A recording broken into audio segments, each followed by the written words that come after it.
Welcome to this edition of At the Mic. I'm your host, Keith Malinak. This week, I talked to a beloved weather guru. That's coming up. First, I want to tell you about American Pride Roasters coffee and this month's featured blend, the George Washington Carver. I love peanut butter. It's got to be my favorite flavor, quite frankly. I love this blend from the APR coffee team. It is so good, the George Washington Carver. Now, perhaps you didn't know this, but George Washington Carver rose to fame during his tenure at the Tuskegee Institute. He became a national advocate for American peanut farming. He was a syndicated columnist, and he was recognized as one of the 20th century's most brilliant minds. Carver never wavered from a belief that hard work, sacrifice, and a faith in Jesus Christ would destroy racism and societal degeneration. He lived a remarkable life from the beginning to the end, and his contribution to our nation is invaluable. In honor of George Washington Carver's life and legacy, APR Coffee added peanut butter flavoring to full city roasted South American beans. It created a subtle yet tasty blend, and I am its biggest fan. I cannot get enough of the Carver blend, and I hope you'll try it.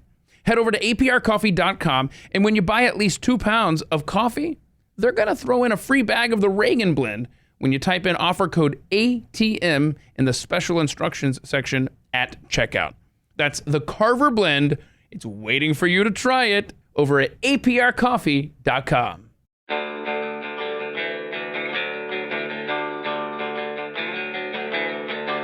You're listening to At the Mic with Keith, an independent podcast production. Joe Bastardi is my guest on this week's edition of At the Mic. Joe is one very colorful guy with connections to Texas as well as the Northeast. His background is in wrestling, but also in weather. And as one of the most authoritative voices in the world of meteorology, he's the guy to listen to if you want to know what to expect and when to expect it. Recently, he visited Dallas, and we got a chance to sit down and have a conversation for At the Mic. Join in studio today with Joe Bastardi, who is seriously the most accurate weather forecaster that is out there. Weatherbell.com is where you can find his awesome work.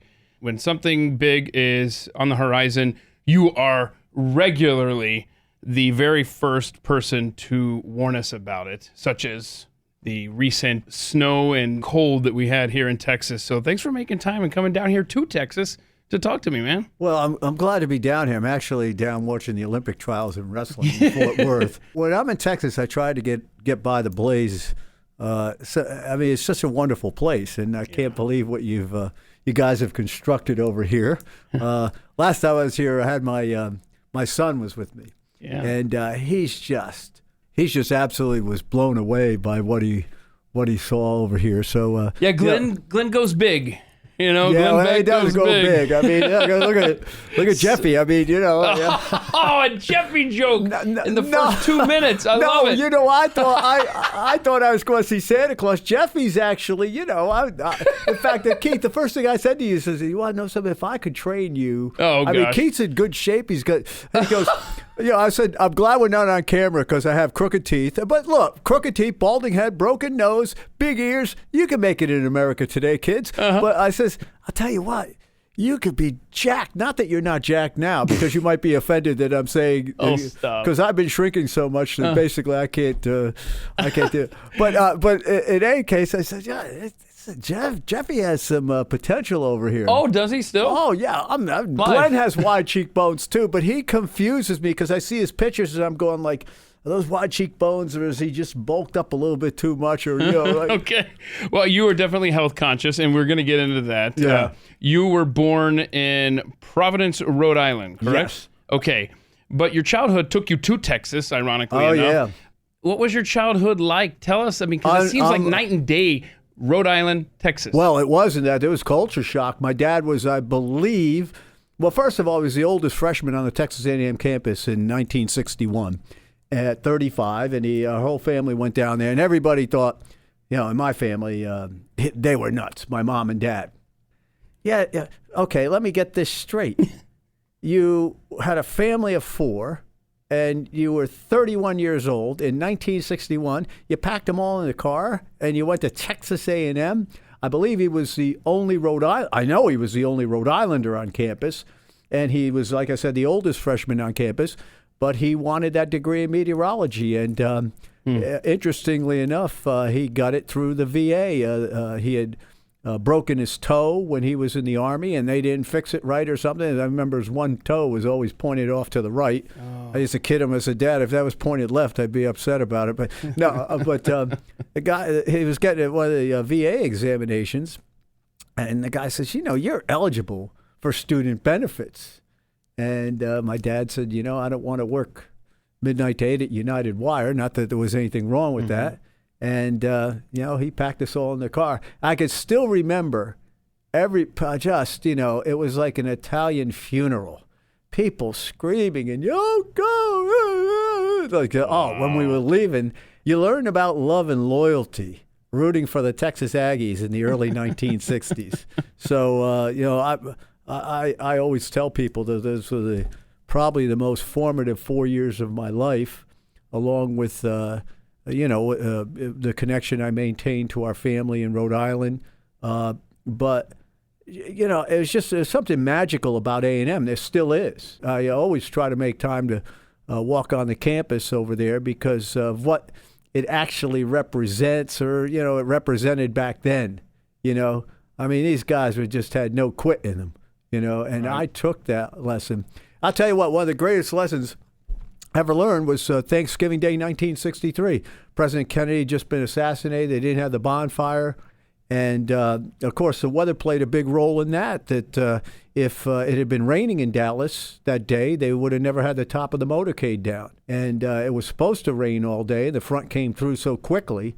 Right, there are actually several instances I write about in some other places where I think the weather changed history. Wow, yeah. But President Kennedy was assassinated that year. There was no bonfire, and the Aggies, of course, dedicated the football game to President Kennedy. And Texas was set up to play Navy in for the national title. They had Roger Staubach. Texas had Duke Carlisle, and Texas was ranked number 1, and the Aggies were 35-point underdogs at Kyle Field. Wow. And it was pouring rain at Thanksgiving Day, and very cold. By the way, that storm came up the East Coast and dumped a lot of snow later. I looked at what the maps were. I love weather history. I absolutely love it. I love how it impacts history, and I just love memorable moments. Keith, it's very important history. As my dad taught me, the foundation you stand on today was built yesterday to reach for tomorrow. But anyway, what happened was, the game's going on, and the Aggies are winning. And my dad is just see what happens when you believe in yourself, just constantly putting a lesson into it, what was going on. And A&M got royally ripped off at the end of the game. Texas had a 3rd and 4th, the Aggie 12, I think. And I'll never forget, I think it was Jim Willenberg picked it off in the end zone. Now, I knew who Jim Willenberg was because we lived in Hensel Apartments where some of the married students lived. And Willenberg was a defensive back, and he was married at the time. He was also a pre-vet major, if I remember correctly. And he would drill holes in the back of my turtles. I used to have these turtles, these box turtles, and you could put a hole in the very back of their shell, put a string on it, you could just leave them outside tied to a tree, and they'd just roam around. You'd never lose your turtle. So, listen, this was back in the 60s, folks. Peter, don't come after me. You didn't drill the holes, he did. I know, but, these were vet made. A&M was a big vet school. So, anyway, he picked the ball off, and he was clearly in bounds. They ruled him out of bounds. Texas got the first down, went in, and they wound up winning 15-13. Man. Right? And it would have been one of the greatest upsets, but it would have ruined the Cotton Bowl and 1 versus 2 and all that was going on. But make a long story short, the lesson learned was you fight. You fight for what you believe in no matter what. Like I tell you, the greatest. Even if you end up losing because the system is rigged. Well, hey, listen, that's the lesson. That's a takeaway I got. Well, it's like I remember someone telling me, that game was like William Travis at the Alamo. And that letter blows me away. And I realize I'm all over the place, but I'm like Bob Dylan. Whatever comes in my head comes out my mouth or something. But in any case, the Texas years were huge. Yeah. Plus, the first snowstorm this year in January. I used the January 64 snowstorm in central Texas to set that up. The one went just south of you. You guys had about a half inch of snow here, but Waco had 6 and College Station had 5. And the Texas snow, January 16th, 1964, right? My dad made me a hero. That's the other thing I was fascinated with. Like I told my wife one time, I said, God, Mike, I'm wrong in front of my kids quite a bit on snowstorms. My dad was never wrong. And Jess goes, never wrong? And I said, well, he only had like 12 samples. Atlantic City, when we moved there, it didn't snow that much. In Texas, it did. But he hit all of them, and he'd tell me about them days before. Because I think that runs in our family, that we have the long range. But let's touch on something there that you just kind of blew right past. Your dad made you a hero January 16th, 1964. Explain why you were made a hero. Because he told me 3 days before it was going to snow. I'm a third grader. Right, it's going to snow. And these kids are like, what? And going to school, I'll never forget. It was raining and cold when we got into school. These big monster flakes started coming down. And it was snowing real hard. And we got out of school. And I'll never forget, they had a huge snowball fight on the A&M campus, the cadets, and they were lined up in arms. And so we went to the top of the old weather station over there. Now the weather station now is way up there, but it was the oceanography building. It's like it was at Penn State. Penn State has used to have earth mineral science meteorology. They had the same thing at A&M. And the MSC is over here, and here's this big open area in front. And so they're out there flanking maneuvers and all this other stuff is going on. It was really fascinating to watch it because you get 20-year-old cadets in 1964 in a snowball fight.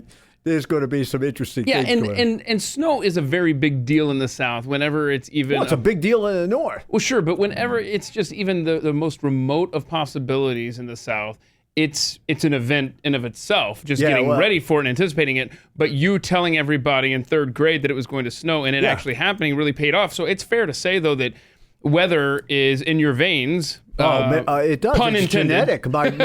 My son is absolutely obsessed with it. How great. So you came to Texas, but then you ended up going back to the Northeast. You went to college at Penn State, where you were a big-time wrestler. Tell us about your time there. I don't know about being a big-time wrestler. I tell people I was the best Penn State wrestler ever to grow up east of the Garden State Parkway and south of the Atlantic City Expressway. I think of the really this small little area right there. That's right, 32 square miles. I think I used to have much more dominance on the Jersey Shore until Frankie Molinaro came along and won 125 matches in a national title. He was from Barnegat, so I had to cut down the limit of where I was the best Penn State wrestler in Jersey from. No, the big thing about wrestling at Penn State for me was there were 3 times that God intervened in my life with the sport of wrestling that I think have brought me closer to the good Lord above. That was the first time. Because I'll tell you what, there were no atheists in foxholes. I never wrestled varsity in high school. I got talked into going on out for the team by the team captain, who was a legend in New Jersey. And probably the best, what may have been one of the best Penn State wrestlers I've ever seen, not to win a national title. A guy pinned 2 national titleists, but he just, you get into the national title tournament, it can get to be a war, and sometimes it's last man standing. But in any case, Bill Cole, who was one of the first men on the beach in Normandy, was my coach. Wow. And it's kind of weird today, Keith, because I'll talk to the guys about what Coach Cole said, and they're looking at, I don't remember him saying that. But, just think if you were a kid at a baseball camp with Roger Maris and Mickey Mantle. Sure. Not a big-time hot shot, but, just a kid. You'd pay attention to everything. So here I am. I'm in a wrestling room with Bill Cole, who was a 3-time unbeaten national champ, one of the first men on the beach in Normandy. And I'm hanging on every word he said. Right. And so I remember the stuff he would say in practice. I got beat up. I'm going to tell you how bad it was. All right. I was a Jersey wrestler. I wasn't that bad. I exaggerate how bad I was, but I never made varsity in high school. Now, our team was pretty darn good my senior year. We had 5 seniors stacked into 3 weight classes. We had this rule: if a guy won, you can't challenge him. And the guy that I had beaten out in practice for the position at my high school, He was really good. He was a great leg rider. I found out how good he was riding legs when I got into college. I said, holy cow, this guy in high school was just as good as any of these guys over here, right? Anyway, so what happened was, oh my goodness, I weighed about 205, and Valleco, my buddy Jerry Valleco, he just like had convinced me, I don't worry, I'll teach you a few more things and you'll be fine, right? I just got the living daylights beat out of me. I had all that weightlifting muscle, and I was getting torn down. I looked like the checkerboard scarecrow, if any of you remember who that was. Had so many black and blue marks on me. All right? People thought I was getting touched with a 10-foot pole. And it was because I had all this muscle that wasn't essential for wrestling on me, right? And so it was all breaking down. And I remember my mid-season physical, my first year. And, back in those days, the doctors weren't at all kind to, if they thought you shouldn't be on the team, they'd make it known somehow or the other. Your trainer would have. It was just brutal. No, it wasn't brutal. It was actually honest, Brutally honest. It's true. But what is it? Love without compassion is brutality. Put it that way. Mm-hmm. So they had no compassion. But what happened was this. Doctor says, well, your creatinine, your liver and kidney levels are high. And I says, oh. And he says, yeah, you're breaking down, your muscle's breaking down, and you're not recovering. And to be blunt about it, he says, you're probably not a good enough athlete to compete at this level. That's what he told me. And, I always learned from my dad you got to fight back, right? I didn't go and start yelling at him. I said, oh, I'll show you, right? So by that time, I was so much into prayer because I was in the Fellowship of Christian Athletes. I mean, if you've ever been with these a lot of evangelical Pennsylvania farm boys, their prayers aren't quick Catholic prayers, all right? Quick Our Father and you're out of there, right? Their prayer sessions at the end of the FCA meetings, there'd be 10-minute prayers, laying of hands on me, pray for me to get straight. It was a wonderful thing. But Penn State wrestling, I broke a lineup my senior year, actually, at heavyweight, but I wrestled one match at 167 and I won. Okay. And I don't know why I got stuck in the lineup for that particular match. It was a double duel, and we knew we were going to kill the other team.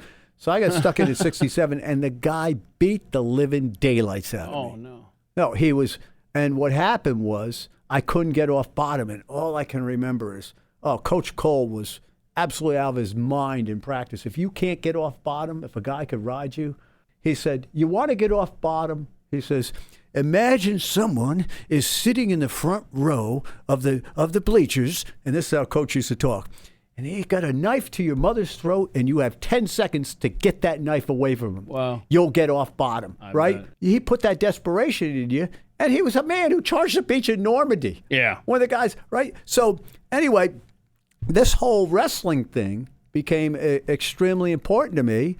And, I see the parallels I tell the guys on the wrestling team all the time and the guys at Nittany Lion Wrestling Club, I said, you can't believe how close physical training is to weather and how there are parallels to that. And they look at me like, oh, okay, yeah.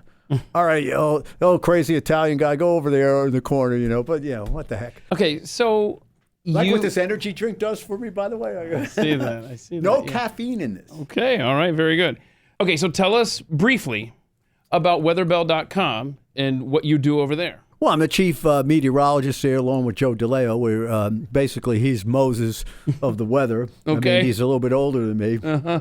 And then there's Tom Downs, who's the other forecaster. I call him the boy wonder because anybody who's younger than me is a boy wonder to me. And he brings all the new stuff in. He also edits everything I do for clients because Lord knows, even in this book, my dad look at, boy, this is surprisingly well written. I go, yeah, because I have a great editor, right?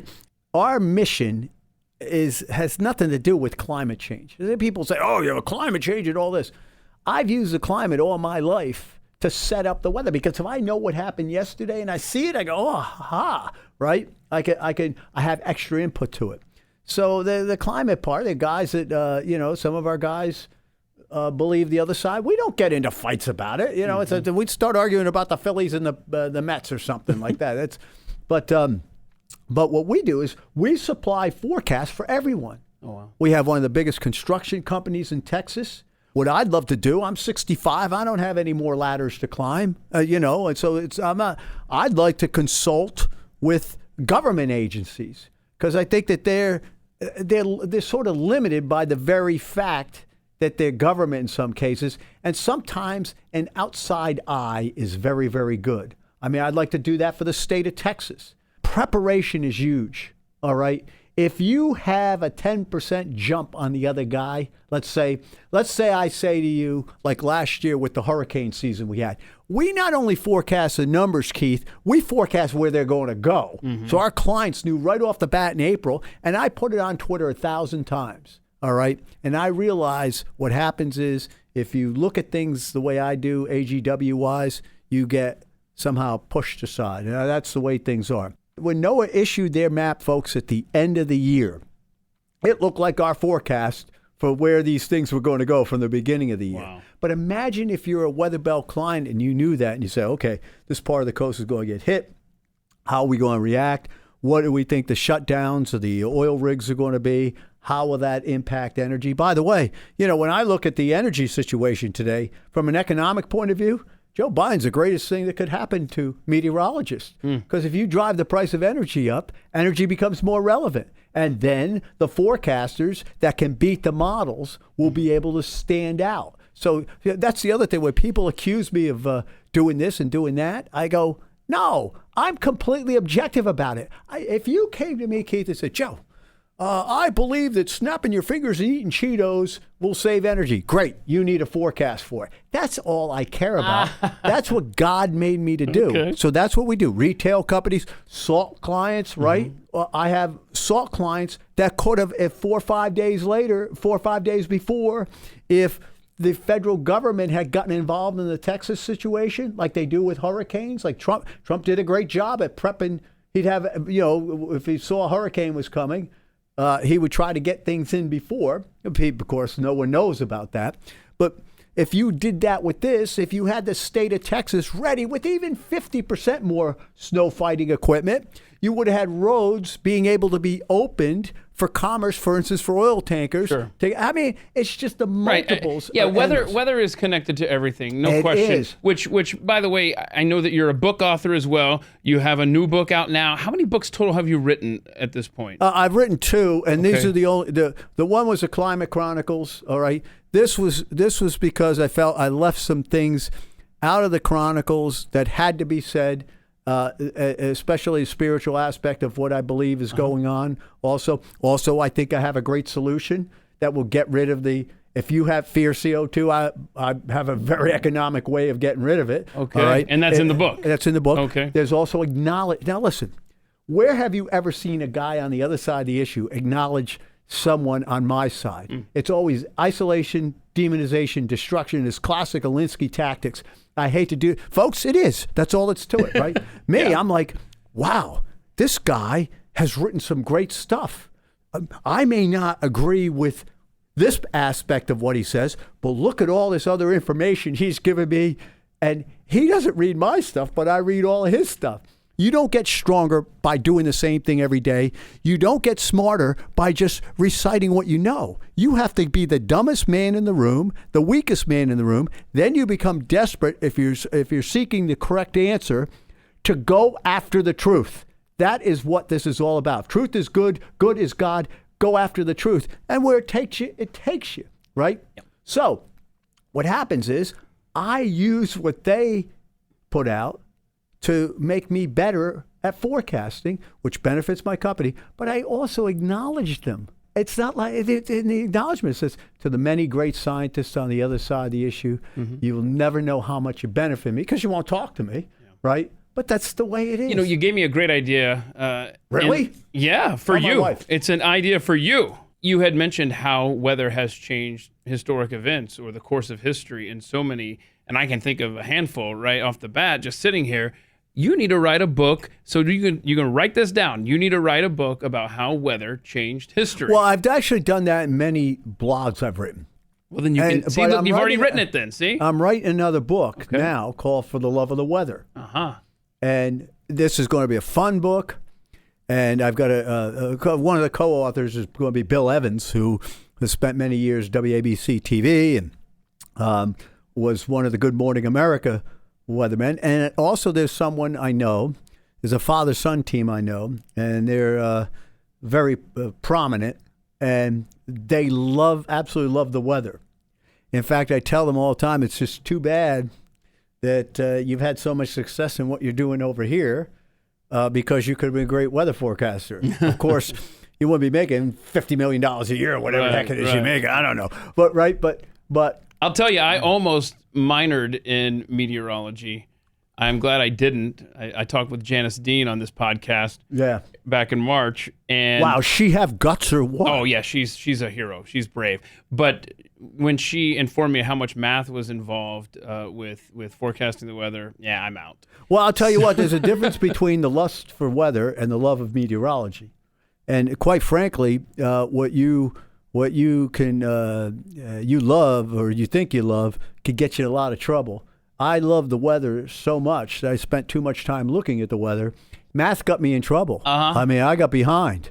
Believe me. Oh, I would be behind on day one of classes. But let me ask you this. When you were at Penn State going to school there, this was in the 70s, I want you to describe what it was like running a weather station in the 70s and what it's like running a weather station Well, I don't today. go up there now, so I don't know. Well, I don't mean that specific weather station, but I want to know is it all automated now? Is there somebody in a shack? No, there's somebody in charge. No, is it okay? Yeah, the kids are still hanging Great. up there. Great. But what was a typical day like? Tell me about running a weather station. Well, first of all, I worked in the weather station. My typical day, because I was told you about the math problem. I had my back against the wall. Mm-hmm. This was my dream, and they told me, hey, listen, either you get by this term, and get by these classes, or you're out of here, right?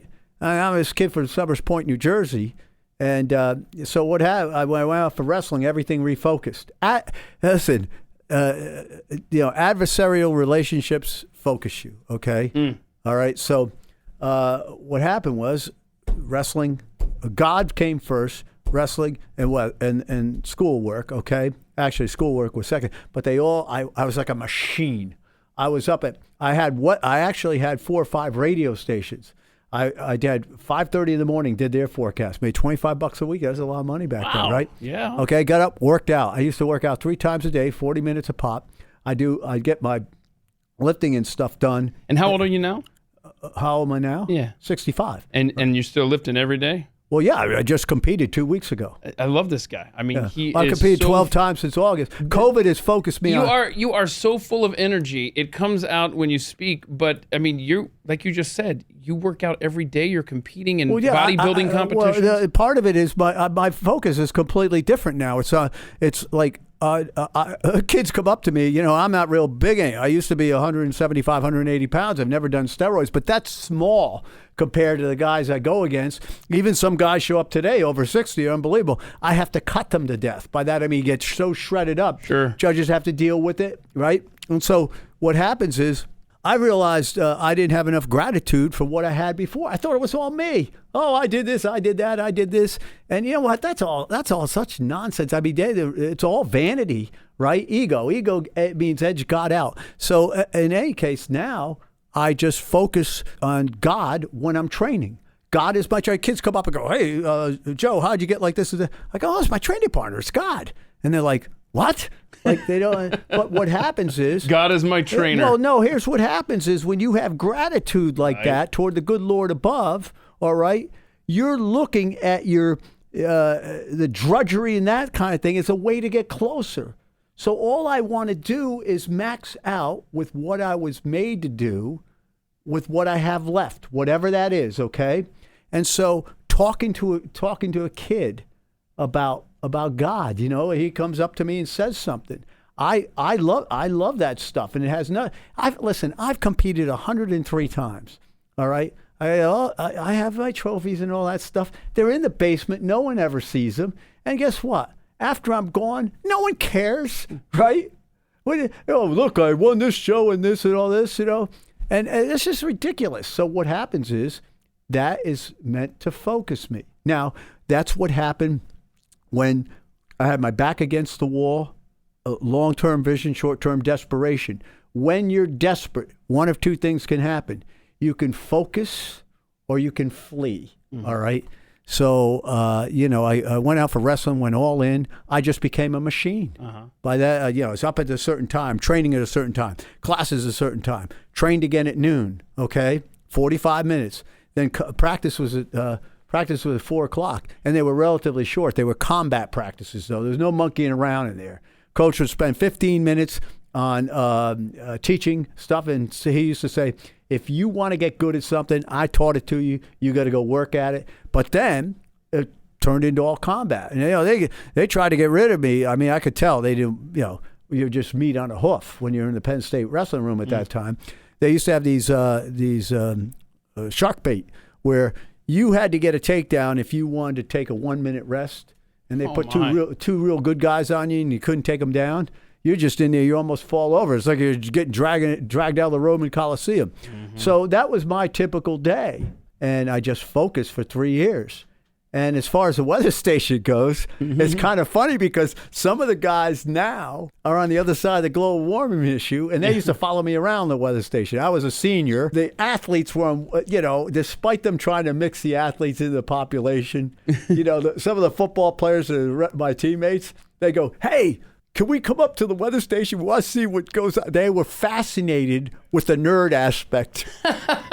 So tell me, did you have to manually go outside every hour on the hour? No. I would take obs in the morning. In fact, I put it on Twitter, the ob cards. Some of the ob cards have my, in the 7 o'clock in the morning, have JB on there, right? Because I would take the observations 2 days away, usually on weekends, right? Was when I did that. And of course, if we were wrestling or traveling, someone else would do it. I had the radio stations. It's in the genes. Sounds like a lot of fun. Okay. And when you were at college, that's where you met your wife? No.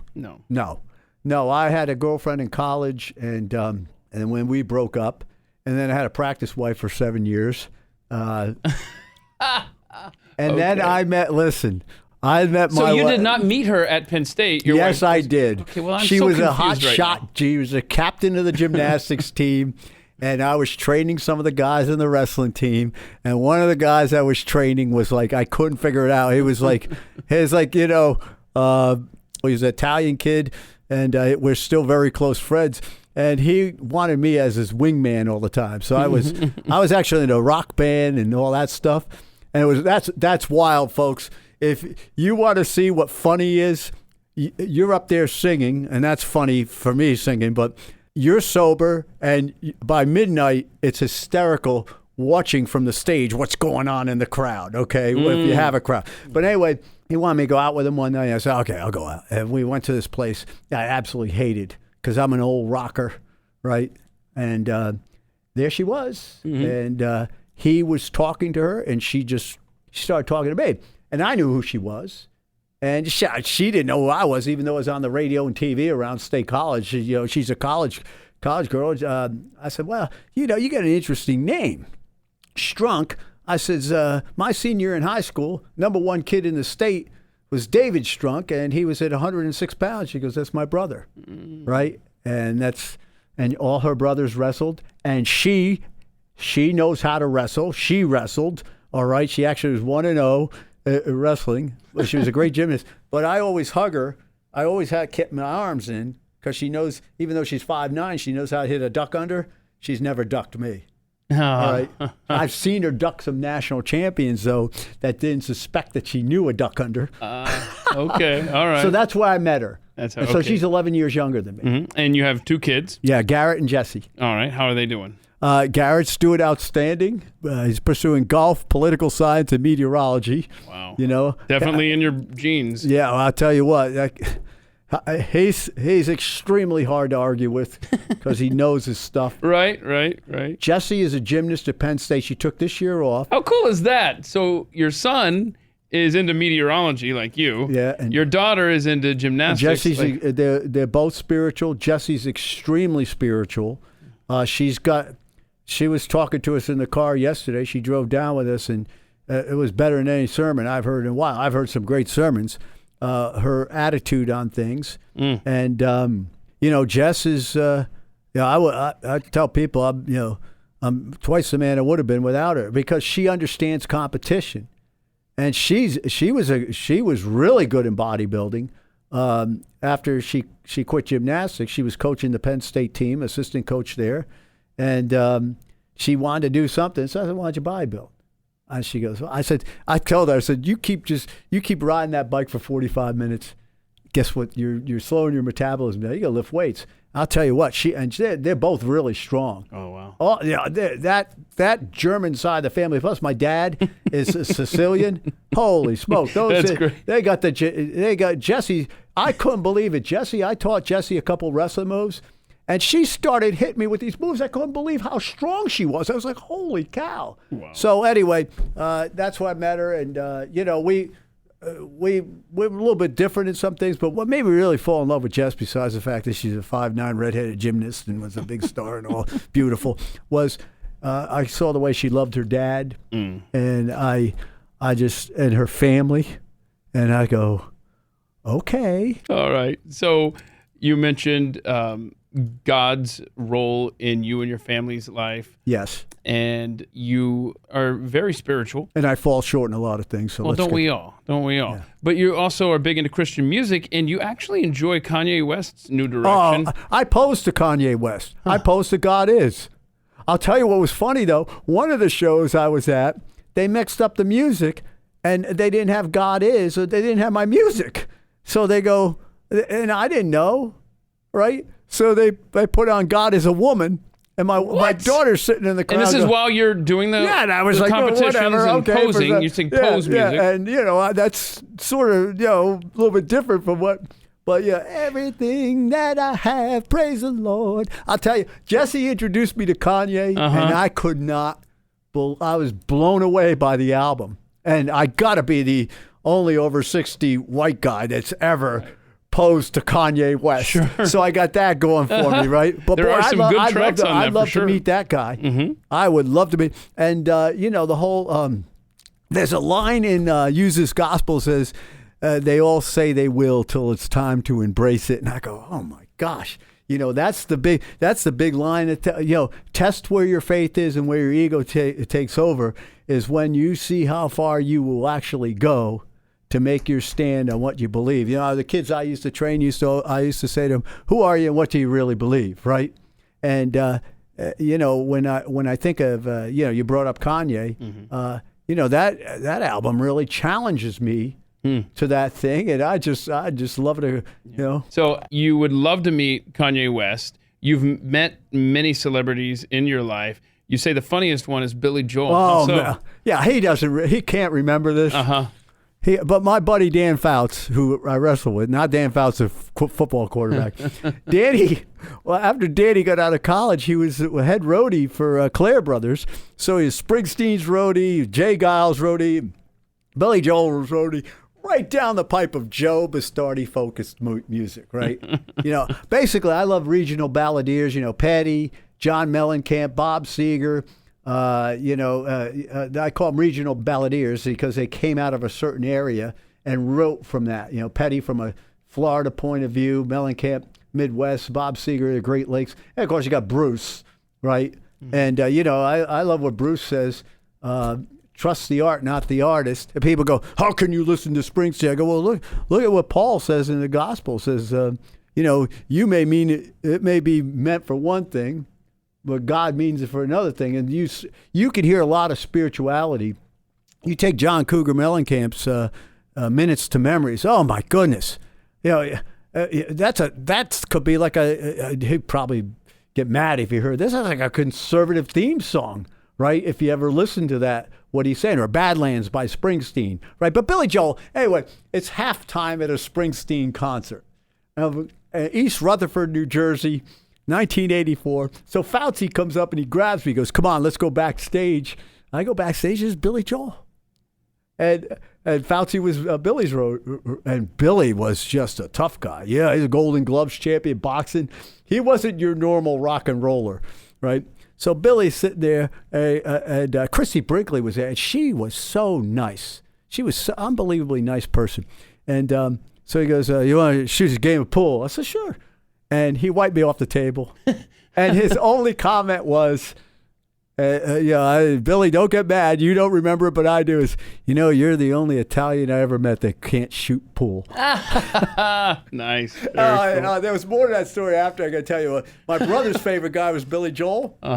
And he went up to call his girlfriend. I go, how go with your girlfriend? She blew me off. She don't want to see me anymore. Oh, really? I shot a game of pool with Billy Joel. And he missed the chance. And then, so we had backstage passes after. I said, Billy Joel is already out of here. He's not hanging around backstage after a Bruce Springsteen concert. I said, but we were back there for like 2 hours at the backstage party because he thought Billy Joel, I can still remember driving back home to Jersey Turnpike, and he's over here, and his fingers were clenched on the steering wheel. He was so mad. That is something. Wow. Okay, so let's go back to your childhood. You're age 3. Tell us about crashing through the greenhouse. Oh, yeah. Well, I wanted to be Superman when I was a kid, too. Yeah. My mother, moms, do not make your kid a Superman cape, all right? Because she made me a Superman cape, and I almost dove out a second-floor window, thinking I could fly. But anyway, it's kind of funny because we have a cat now at home who I actually have grown to love. I'm always a dog person, but we got 2 rabbits and a guinea pig too. It's like, oh, your house sounds like a zoo, like my house. It is a zoo. I mean, seriously, we have just as many animals as we do humans, and I said we will never be outnumbered. As much as my kids want to add pets to our cachet, I mean, we're no. The problem is my daughter I had guinea pigs when I was a kid. I love guinea pigs. But she's now living in town, and I'm the one wind up. I can't get rid of them. I can't. By that, I mean, I'm a soft guy. But anyway, I was chasing this cat on my grandfather's roof, greenhouse. And I fell right in front of him. Hey, Nanu. Oh, man. Was there glass everywhere? There's glass everywhere. I didn't get hurt. Oh. I can still remember, everybody yelling, get down, get down. I was like, what? There's nothing going on here, I was a fat little kid. No wonder I fell through. I was. That's fun. Who? Listen, moms, has a doctor, a pediatrician ever told you you're at the age of 2, you got to put your kid on a diet? That's what they told my mother, right?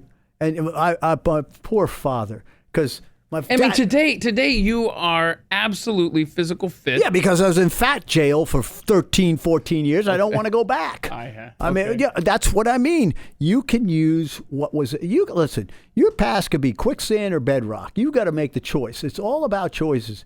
If I wanted to sit there and go, I've done well, I'm just going to eat whatever I want to eat. Believe me, I can't take time off from training because when you get older, it just doesn't come back. You're overtraining. There's no such thing as overtraining. There's undersleeping and undereating, but there's no overtraining. So obviously, one of the things that you and I have in common is weather. And let me just tell you something that I really enjoy. I will have this memory. This is why this is one of the great things that the internet offers. I will have a memory where I know what the weather was that day and what, right? Okay, you can understand what I'm saying. So I go to the Weather Almanac online, and it almost challenges myself to say, let me just make sure that my memory is accurate of the day and the kind of weather and how much snow fell and all this stuff. I find that sometimes I'm off by a few days, or I'm off by a year, or there wasn't as much snow at the official weather station that I remember as a kid. Do you find that your weather memories are similar in that, do you have stuff completely tattooed perfectly in your brain, and I'm getting to something, or do you find that, oh my gosh, it wasn't 12 inches of snow that time, it was only 4 or what have you? And what I'm getting at is, I want you to tell us about the first time you predicted a snowstorm, how young you were, how accurate it was. I mean, are you big on checking up on weather history like that? Oh, I live by it. That's why I'm so involved with the book. Because someone comes out and says something, I go, no, this was, I can tell you're either not looking. I'm not going to accuse you of lying, all right? But you try to tell me this is the worst ever. I'll go pull out 5 examples off the top of my head that were worse. Right. And I could go right to them. And part of the reason is my father said that the weather was worse in the 30s, 40s, and 50s than it is now. He's always said that, right? So it was, and I was like, okay, sure. You walk both ways uphill to school barefooted in the snow, even in the summer, or whatever. You go in, there's snow on the ground. You come out, and it's 120 degrees. Everything was worse, but it was. So I go back. There's a great site, folks. And this shows you what a nerd I am. It goes back to 1871. We actually had surface maps all the way back to there. Has surface maps every single day. So I go and look at it. When I saw what the models were looking at for the Texas freeze, I said, "Oh, that's 1899, right?" And I even put it on for everybody to see 5 days in advance. But let's say you remember a foot of snow falling, and you say, "Well, the weather station only recorded 4." Right? Well, if the weather station was 15 miles away, suppose the average was 8, and there's variance in the way snow is accumulated, also measured. Different people measure it different ways, okay? What I was shocked at in recent research I was doing, my first memory of snow I thought was in the late 50s. And I went back and looked, and I go, and I knew it was Easter. I knew it was Easter because I remember we were driving to Lord Fox in Attleboro, Massachusetts for Easter dinner, and my dad said to me, "Look, snow flurries." I remember him saying snow flurries, and it was snow in the air, right? And every morning he'd come back from United Wire. He'd walk back. The United Wire was right up the street from where we lived, and I'd be sitting at the windowsill, my high chair, waiting for him. And I remember specifically sitting there with an Easter bunny, right, in my arm, and there was about half an inch of snow on the ground, and seeing my dad coming up the street, and my Uncle Sam across the street was sweeping his walk off, right? And there I was looking out there. So I went back and said, it wasn't 1960. Well, I was in a high chair, so it had to be, whatever, 2 or 3, or I don't know. It was 56. I was less than a year old. Wow. That's when it snow flurried Easter Sunday. Wow. And then there was snow Monday night after that around Providence. There was 2.3 inches at Blue Hill. So probably Providence had a half inch or an inch of snow around there. I couldn't believe it. That is an early memory. And by the way, I don't know if you have a good website. I go to almanac.com. Yeah. That's where I go. I go in and actually look at the maps. Okay, that's true. That's true. Because I can look, listen, when you're measuring snow, Right. Look, people say, how much snow we got? I go, I don't know, go out in your backyard and stick a sticker. It's whatever you got is what you got. So you hear that? You got it, okay? Not forget about it. You got it. So tell us, you are a regular with Larry the Cable Guy. Is that right? Yeah, it is. I think I'm sort of wearing thin on some of the other people there. No, I am. Because I like, look, I'm on a comedy show, and they're like my wife. You're not funny. And this is Larry the Cable Guy. So he has a comedy show on Sirius XM. Yeah, and I like mixing it up with people, And, it's like Paul in the Bible says, I meet everybody halfway. The Jewish people, we actually had that scripture, right? Mm-hmm. So I'm saying, hey, I'll pal around with you a little bit. Just do the weather. And a lot of times there's not much weather going on. So yeah, but to their credit, they had me on the week of the freeze. So that which you predicted a month out. Well, no, we predicted it was going to get very cold. What was different was I was seeing, this is never going to come. There's no cold weather coming. But hold on a second. I love it. At that same time that you were saying how cold it's going to be, the government forecast was saying you're going to have an above average, it's going to be drier than usual in February, and it's going to be above average temperature. Yeah, well, there were a lot of models that were models can't handle and this is what probably drives the climate people nuts, because they want to do everything with models. They don't understand models can't handle the naturally occurring abnormalities in the atmosphere. And so if something abnormal occurs, they say, well, this is going on. When you've seen as much as I've seen now, and William Gray, the late William Gray used to say that, you understand, and what Neil Frank says, is that you're really sort of hopeless and helpless in the face of nature. Mm-hmm. So, it comes down to humility with that type of thing. So, the object of the game, the models are getting better, all right? But the object is, if you could beat them 10% of the time, yeah, and you give if you take a tie every day, but win the 10 battles, you're undefeated, and your clients are undefeated, okay? So when you're talking a hurricane, okay, let's say I say a hurricane's heading for Lake Charles, instead of New Orleans. Well, the client will say, all right, where can we position our crew so we can get back in a day quicker than everybody else who's waiting? All right. So those are the big things that are involved. Bottom lines are involved. Just like a wrestling match. You got to either win or you got to lose, right?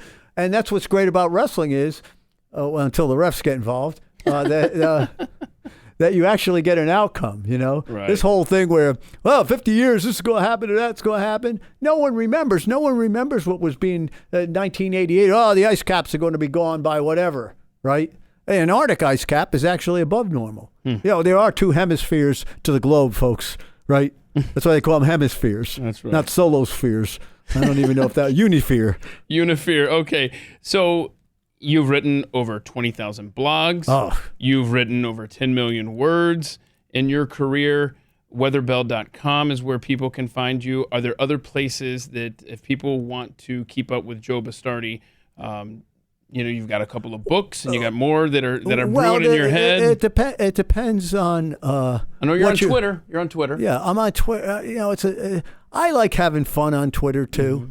And nobody, these people don't have a sense of humor. I know. I said, what's the matter with you? All right. I'll tell you what I like to do on Twitter sometimes is bait people. I hate to, I'm sorry.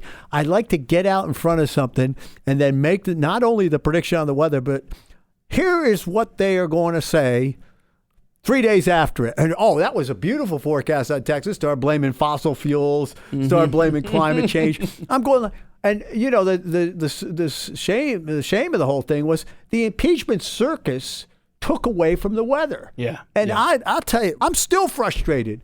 I wanted to come down here and get in front of the Texas legislature and say, guys, I've read all your proposals. You're missing the boat on what is happening. You're not going to avoid natural problems in Texas. But like a boxer on the ropes, just if you cover up, if you know something's coming, instead of sitting there walking head first into the punch, right? Which is what happens nowadays. So if the model doesn't have it, you can forget about even if a guy wants to take a stand against the models. You realize how hard that is to do if you're wrong, right? So it's like, look, it's out of scripture, folks. The 12 spies, 2 of them went in and said, these guys are ripe for the picking. The other 10 said, we're like grasshoppers against them, right? So what happens is people just bow down to the models constantly, right? Yeah, it's because the models are pretty darn good.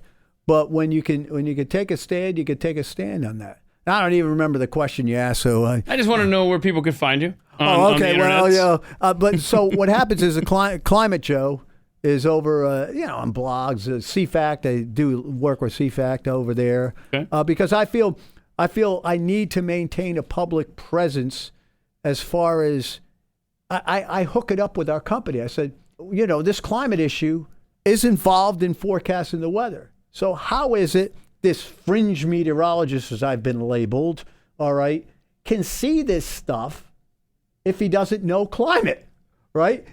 How do you explain that, okay?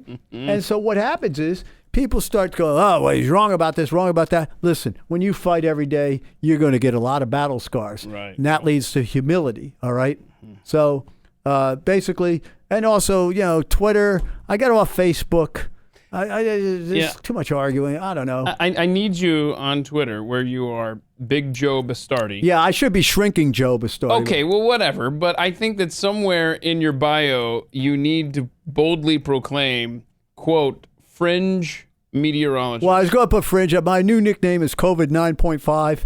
And the reason why is there's 2 aspects of COVID. You see people, oh, you shouldn't kid around with it. Well, you lose your sense of smell, you lose your sense of taste. People said I've been tasteless since I was a kid. Hey-o. So I don't have that. Okay. And they always say when they're around me, boy, you smell. So okay. All right. Very I good. thought that, you know what? Larry actually thought that was funny. Right? Like some of the other ones did. That's not funny. Okay. Joe Bastardi, weatherbell.com. Are we done? Yeah. Was I right? You're going to need combat pay? Combat pay for this? Yeah. No. I love talking about weather and stuff. You know the problem with me is okay. I get on a show and think it's my show. I apologize. Stop it. This show right now, this show that we're recording is about you. That's why I invited you in here to talk about you. But I take over. Oh, my goodness. I remember I was on with O'Reilly one time. He asked me a question. It went 4.5 minutes. I had to give him a chance to talk. And he actually goes, you know what? I had a stopwatch on you. Right? I had to listen. I'm going to tell you something. The biggest news station in the country threw me off the air. 10-10 wins. All right, because they were timing me. The program director was timing me, and they want 45 seconds on the bat. At 37 seconds, you go, right now, 37 in LaGuardia, Central Park, blah, blah, blah, right? And I listen, here's what I knew. Okay. I knew Wins had its audience, right? And you can't tell a program director this. You have your audience. They're captive no matter what. They're going to listen to the weather forecast and listen to the temperature. I'm going to get the person that wants to hear like Gordon Barnes used to do back in the old days. He's told me around, it's warm through Friday, but there may be snow in like 8 days, right? Because I knew that would, first of all, I believe that something happened. I want to turn much colder down the road. Wanted to lay the seeds for that, right? Get out in front of it. And I know people would listen for that stuff that weren't normally listening to the news station. So I get letters today. Right? They said, we used to love when you were on weekends because we always would get a long-range forecast, right? They gave people, but they timed me and threw me off the air. Wow. And then when I started showing up on TV, they said, hey, we'd like to have him back. I said, it's not that I was bitter. It was just that, like, I can't do stuff. I never rehearse anything. Whatever. It's tough for you to stay in a box. Joe Bastardi, weatherbell.com. Thanks so much for making time. I appreciate it, buddy. Hey, Keith, you enjoy the weather. It's the only weather you got. I love Joe. He is the Energizer Bunny personified, and he's such a genuinely great human being. It was so nice to really get to know him on this week's edition of At the Mic. Hey, don't forget, check out atthemikeshow.com. You can go over there if you want to donate to the cause, help us keep the conversations going. It would be so greatly appreciated. Any and all support, truly. Also, show archives and sponsorship information is available over there as well at atthemikeshow.com. Next week, I'm going to sit down with a podcaster who has lived an interesting life already. Andrew Heaton will share his life story that's covered a lot of ground. This guy has covered the ground on a handful of continents. We will talk with him next week here on At the Mic. Until then, please go be free, and thank you so much for listening. This has been At the Mic with Keith, an independent podcast production. Head to atthemikeshow.com for archived episodes, sponsor information, and ways to connect.